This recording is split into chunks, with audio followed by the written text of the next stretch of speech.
මේ වෙද්දී low budget එකට ගන්න පුළුවන්කම තියෙන හොඳටම කම්පැක්ට් ගතියකින් තියෙන ඩිවයිස් එකක්. එහෙම කිව්වොත් නිවැරදි.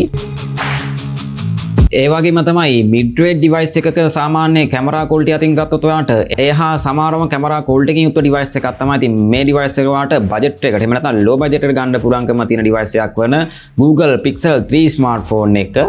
කතා කරමු මේ ඩිවයිස් එකේ තියෙන්නේ මොන වගේ ෆීචර්ස් කිහිපයක්ද කියන එක ගැන. මුලින්ම ඩිසයින් එක සහ බොඩි මැටීරියල් එක ගැන කතා කරොත් අපිට ලස්සන ෆිල්ම් ඩිසයින් එකක් විදිහට අපිට රෙකමන්ඩ් කරගන්න පුළුවන්. ෆෝන් එකේ තියෙන බෑක් සෙටප් එකේ තියෙන ලස්සන ලුක් එක, කැමරා සෙටප් එක වලට සාමාන්‍ය එක කැමරාවක් තමයි තියෙන්නේ. නමුත් ඔයාලට සුපිරිම ක්වොලිටි යුක්ත කැමරා සෙටප් එකක් තමයි තියෙන්නේ. මෙන්න මේ ලෙන්ස් එක.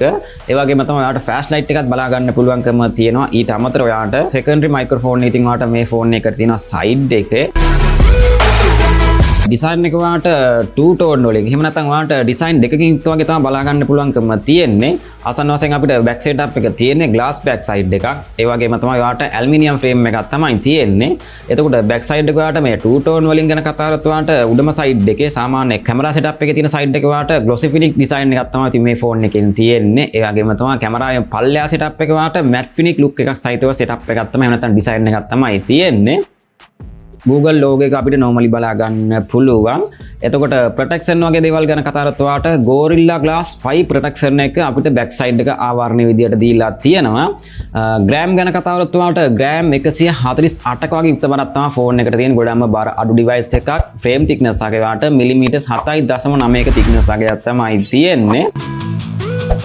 බටන් and ports ගැන කතා කරොත් ඔයාලට right side එක ගැන කතා කරොත් ඔයාලට volume up down button දෙක සහ මෙන්න මේ ෆෝන් එකේ ඔයාලට power button එකක් තියෙනවා.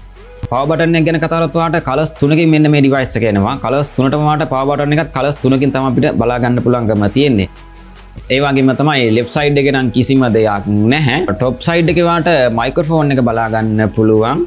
bottom side ගැන කතා කරොත් අපිට normally මෙන්න මේ device එකට ඔයාලට SIM එක සහ type C port එක බලා ගන්න පුළුවන්. ඉතින් ඔයාලට 3.5mm jack එක නම් මේ device එකට නැහැ low budget එකට වුණා. නමුත් අපිට release කරලා තිබ්බේ මේ device එක release කරලා තිබ්බේ අපිට 2018 වගේ. ඒ වෙද්දි සාමාන්‍ය මේ phone එක අපිට ආවේ upper mid-range වගේ range එකට. මේ වෙද්දි ඔයාලට low budget එකට ගන්න පුළුවන්කම තිබ්බත්. ඉතින් ඔයා 3.5mm jack එහෙම නැත්නම් headphone jack එක ගැන ලොකුවට හිතන්නේ නැත්නම් ඉතින් ඔයාලට ගැටලුවක් වෙන්නේ නැහැ. SIM break ගැන කතා කරත් ඔයාලට nano SIM පහසුකම සහ ඉතින් ඔයාලට eSIM පහසුකම ඉතින් මේ device එකට තියෙනවා. ඒක වටිනවා. ඒ වගේම තමයි SD card එකක් නම් භාවිතා කරන්න පුළුවන්කමකුත් නැහැ. ඒක හිතන්න නැත්නම් ගැටලුවක් වෙන්නේ නැහැ ඔයාලට. normally අපිට Intel store එකක් ඉතින් මේ device එකට තියෙනවා සාමාන්‍ය අගයක් විදිහට. සාමාන්‍ය low budget එකට තියෙන device වලට අපිට IP rating නම් support කරන්නේ නැති වුණත් ඔයාලට මේ device එකට තියෙනවා IP68 dust and water resistance පහසුකම තියෙනවා. waterproof නෙවෙයි. ඒක නිසා සාමාන්‍ය වතුරේ වගේ පාවිච්චි කරනවා නම් පොඩ්ඩක් normally වාට පාවිච්චි කරන්න පුළුවන්කම තියෙනවා. වතුර වැවුනට ගැටලුවක් එන්නේ නැහැ. low budget එකත් එක්ක අපිට design එක සහ body material අතින් අපිට සුපිරි මට්ටමේ තියෙන back setup එකක් විදිහට ඔයාලට හඳුන්වන්න පුළුවන්. මේ phone එකේ තියෙන ලස්සන back setup එකත් එක්ක ඔයාලට compact ගතියකින් යුක්ත device එකක් විදිහට ඔයාලට recommend කරගන්න පුළුවන්. අනිවාර්යෙන්ම මේ channel එක අලුත් කියන අනිවාර්යෙන්ම channel එක subscribe කරන්න. display ගැන කතා කරත් ඔයාලට සාමාන්‍ය ඔයාලට පරණ device එකක තියෙන display panel එකක් තමයි මේ phone එකට තියෙන්නේ. හේතුව තමයි ඉතින් ඔයාලට bezels දෙකකින් තමයි මේ phone එකේ display එක තියෙන්නේ. නමුත් ඔයාලට මේ display එක curve කරලා තියෙනවා. sizes වගේ ඔයාලට අඟල් 5.5 inches වගේ තමයි තියෙන්නේ. P OLED display panel එකක් විදිහට. ඔයාලට normally 60 Hz refresh එකකින් යුක්ත device එකක් තමයි ඉතින් මේ phone එක. ඒක ගැල්ලුවක් එන්නේ නැහැ low budget නිසාම. එතකොට ඔයාලට HDR pitch එකත් ඉතින් මේ device එකට support කරන display quality විදියට. touch sample rate එක ගැන කතා කරොත් ආසන්න වශයෙන් ඔයාලට 144ක Hz touch sample rate එකකින් යුක්ත device එකක් තමයි ඉතින් මේ phone එකෙන් ඔයාලට touch sampling rate එක අපිට බලා ගන්න හැකියාව තියෙන්නේ. normally brightness එක ගැන කතා කරොත් ඔයාලට 405ක nit brightness එකක් තමයි ඉතින් මේ display එකෙන් ඔයාලට ගන්න හැකියාව තියෙන්නේ. normally ගැටලුවක් එන්නේ නැහැ. එතකොට screen to body ratio ගැන කතා කරොත් ඔයාලට 177.2ක screen to body ratio එකකින් යුක්තව display එකක් තමයි ඉතින් ඔයාලට තියෙන්නේ. resolution වගේ දේවල් ගැන කතා කරොත් ඔයාලට හොඳ මට්ටමේ තියෙන low budget එකත් එක්ක සාපේක්ෂව හොඳ display එකක් තියෙන setup එකක් තමයි මේ phone එකට තියෙන්නේ. resolution පැත්තෙන් වාට 1080 2160 කියන pixel ලාගේ තමයි වාට බලා ගන්න හැකියාව තියෙන්නේ. 18.9ක aspect ratio එකකින් යුක්තව 443ක ppi density එකකින් යුක්ත setup එකක් තමයි නැත්නම් display panel එකක් තමයි ඉතින් වාට මේකෙන් බලා ගන්න හැකියාව තියෙන්නේ. ඉතින් display අතින් වාට normally හිතන්න දෙයක්වත් නැහැ. මොකද හොඳ panel එකක් ඉතින් වාට මේ display එකෙන් ගන්න හැකියාව තියෙනවා. compact ගතියකින් යුක්ත device එකක් ඉදිරියට අපිට curve panel එකක් තියෙන ලස්සන setup එකක් ඉදිරියට බලා ගන්න හැකියාව තියෙනවා. sound quality ගැන කතා කරත් වාට stereo speakers පහසුකම ඉතින් වාට මේ device එකෙන් ගන්න හැකියාව තියෙනවා. ඉතින් හොඳ sound quality එකක් විදිහට. එතකොට protection වගේ දේවල් ගැන කතා කරත් වාට Gorilla Glass 5 protection එක අපිට display panel එක ආවරණය විදිහට දීලා තියෙනවා. colors ගැන කතා කරත් වාට colors තුනකින් මෙන්න මේ device එක ගන්න හැකියාව තියෙනවා. එතකොට hardware performance ගැන කතා කරත් වාට මේ device එක අපිට release කරේ 2018 අපිට Android 5 version එක. එහෙම නැත්නම් Android 9 version එක. ඔයාලට මේ වෙදී Android 12 version එක වාට මේ වෙදී update වෙලා තියෙන version එක අපිට recommend කරගන්න පුළුවන් මේ device එකේ තියෙන version එක විදිහට. එතකොට RAM එක සහ ROM එක ගැන කතා කරත් වාට මේ phone එක එනවා 4GB RAM එකකින් විතරයි. ඒ වගේම තමයි එතකොට internal storage ගැන කතා කරලා 64GB සහ 128GB internal storage එක max out ඔයාලට මේ device එක බලා ගන්න පුළුවන්කම තියෙනවා. capacity දෙකකින් යුක්තව. ඒ වගේම තමයි RAM version එක ගැන කතා කරත් වාට UFS 2.1 version එක තමයි වාට මේ device එකට තියෙන RAM version එක විදිහට. SoC ගැන කතා කරත් වාට මේ device එකට තියෙන්නේ Qualcomm Snapdragon 845 10 nanometer chipset එක. මේක හරහා ඉතින් වාට හොඳ camera quality යුක්ත device එකක් විදිහට අපිට මේ phone එකෙන් වාට සුපිරි මට්ටමේ තියෙන quality යුක්තව ගන්නත් හැකියාව තියෙනවා. octa-core CPU එකක් තමයි ගොඩක් දුරට මේ phone එකට තියෙන්නේ. එතකොට GPU version එක වාට Adreno 630 කියන GPU version එක සහිතව SoC පැත්තෙන් වා සාමාන්‍ය ගේමින් පැත්තට වගේ හිතනවා නම් මේ phone එක ගැඩුවක් කියන්නේ නැහැ. නමුත් ඔයාලට low budget එකත් එක්ක සාපේක්ෂව සුපිරි මට්ටමේ gaming purpose ගන්න පුළුවන්කම තියෙන device එකක් විදිහට මේ phone එකත් ඔයාලට recommend කරගන්න පුළුවන්. ඒ වගේම තමයි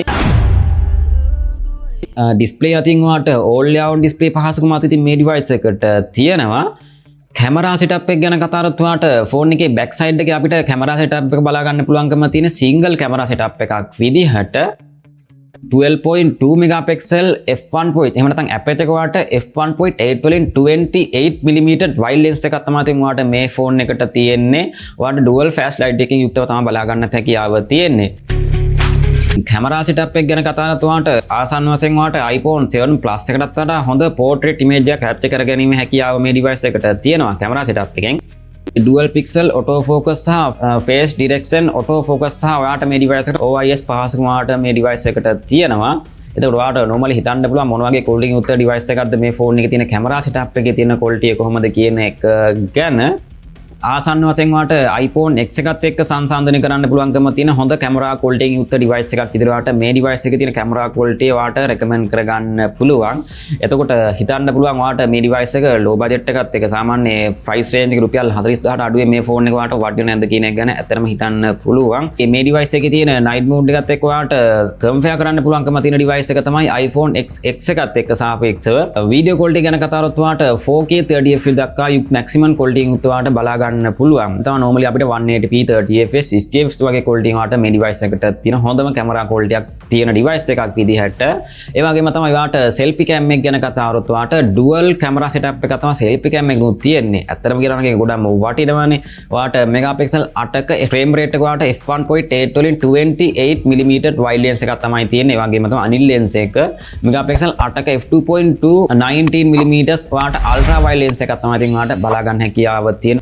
හොඳ මට්ටමේ selfie quality වාට මේ device එකෙන් ගන්නත් පුළුවන්කම තියෙනවා. ඉතින් වාට කිසිදු වැරදක් කියන්න දෙයක් නැහැ මේ phone එකේ තියෙන features අතින්. ඒ වගේම තමයි auto HDR පහසුකමත් වාට selfie cam එකකුත් වාට බලා ගන්න පුළුවන්.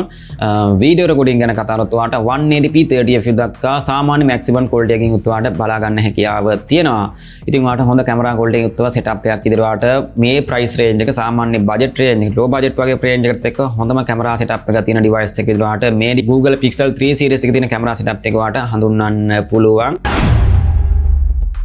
සෙන්සර් වගේ දේවල් ගැන කතා කරත් ඔයාලට මේ device එකට NFC support කරනවා. ඊට අමතරව ඔයාලට rear mounted fingerprint sensor එකක් තමයි ගොඩක්ම fast ඔයාලට මේ device එකට තියෙන්නේ. compact ගතින් යුක්ත device එකක් එක්ක ඔයාලට supreme මට්ටමේ තියෙන fingerprint එක ඔයාලට හොඳටම හසුරවන්න පුළුවන්කම හැකියාව තියෙනවා. accelerometer එක, gyro, proximity, compass සහ ඔයාලට barometer sensor අපිට බලා ගන්න හැකියාව තියෙනවා. ඉතින් ගොඩක්ම වටිනවා. බැටරි කැපැසිටි ගැන කතා කරොත් ඔයාලට මේ device එකේ තියෙන chipset එකත් එක්ක ඔයාලට සුපිරිම මට්ටමේ බැටරි කැපැසිටි යුක්තව තමයි මේ ෆෝන් එකට තියෙන්නේ. ඒකට කියන්න හේතුව තමයි ඉතින් ඔයාලට හිතන්න පුළුවන්කම තියෙනවා මේ ෆෝන් එකේ තියෙන මිලියම් පවර් 2915 කින් බැටරි කැපැසිටියක්. හරියට නිකන් Apple ලාගේ වගේ. නමුත් ඔයාලට මේකට එහෙම දෙයක් නැහැ. මිලියම් පවර් 4000ක වගේ තියෙන බැටරි එක්ස්පීරියන්ස් එකක් ඔයාලට මේ ෆෝන් එකෙන් බැටරියෙන් අපිට ගන්න හැකියාව තියෙනවා. ආසන්න වශයෙන් normally ඔයාලට දවසක් පාවිච්චි කරන්න පුළුවන්කම තියෙන බැටරි කැපැසිටි එකක් තමයි ඉතින් මේ ෆෝන් එකෙන් ඔයාලට බලා ගන්න හැකියාව තියෙන්නේ. charging speed ගැන කතා කරොත් ඔයාලට 18 watt fast charging මේ device එකට support කරනවා. එතකොට ඔයාලට wireless charging උනත් මේ ෆෝන් එකට support කරනවා. ඉතින් මේ device එක ඔයාලට කොහොමද ගොඩක් දුරට වටිනවා නේද? අනිවාර්යෙන් ඔයාලට වටින්න ඕනේ මේ ෆෝන් එකේ තියෙන price point එකත් එක්ක. එතකොට මේ device එක ඔයා ගන්න ආස කරගෙන නම් ඔයාලට ගන්න පුළුවන්කම තියෙන තැන ගැන කතා කරොත් ඔයාලට මේ වෙද්දී හබරන SNS mobile ආයතනයෙන් ඔයාලට මේ device එක ගන්න පුළුවන්කම තියෙනවා. ඉතින් පහළ description එක බලන්න ඉතින් ඔයාලට වැඩි විස්තර ගන්න පුළුවන්කම තියෙන මේ ආයතනයෙන් ඒ වගේම තමයි ඉතින් ඔයාලට ගන්න පුළුවන්කම තියෙන branch උනත් ඔයාලට idea එකක් ගන්න එහෙම නැත්නම් ඔයාලට දැනගන්න පුළුවන්කම තියෙනවා contact කරලා. ඉතින් මම හිතනවා යම් කිසි idea එකක් ගන්න නැති ඔයාලට මෙන්න මේ device එක ඔයාලට වටිනව නැද්ද කියන එක ගැන. ඉතින් අනිවාර්යෙන්ම මේ channel එක අලුත් කියනම් channel එක subscribe කරන්න. ඉතින් මේ වගේ තවත් සුපිරි ෆෝන් වීඩියෝ එකකින් අදින් පොඩි බුස්සන් ඇදී වීටයි පරිස්සමෙන්ම